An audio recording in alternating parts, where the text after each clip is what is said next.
Sinet up lang nito, would you believe, 3 days. Kaya good evening mga ka-Smarty. I'm George Reyes, proud owner of a 2-story smart house. Before acquiring this, o bago ko binili, papagwasanan ako ng isang traditional, no, yung mga semento. Pero habang on the process ako na nagka-canvas, naghahanap ng mga arkitekto, nakita ko yung smart house. So nag-inquire ako and finally, na-convince ako. Gusto nyo bang makita yung loob? Tara!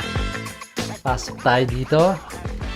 Yan ang aking interior. As you can see, wala nang akong ginawang mga paint, ceiling, kasama na yan, no? Flooring nila, wood ang finish niya, no? And then, itong salamin na to, pa-customize na rin ako with the blinds, no? So, ang daming mga pwede mong gawin sa smart house. Sa mga gustong magpagawa ng ganito, o nag-iisip o nagpaplano, wag na kayong magdalawang isip. Mga ka-Smarty, kumuha na kayo ng smart house. Very affordable, very convenient. Sinet up lang nito, would you believe, 3 days. Ito na talaga, this is the future. Ito na ang trend. Rate ko ang smart house, no, from 1 to 10, 10. The reason is, unang-una, the quality. Nakita nyo naman. Second is yung cost.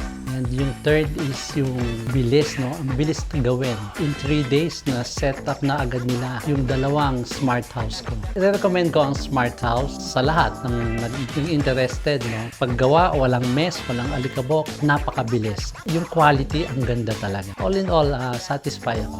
Pag ka na mag-isip na rin ba, huwag ka na maghanap ng iba. Smart house ang number 1. Maraming salamat, smart house. Natupad na rin ang aking man cave.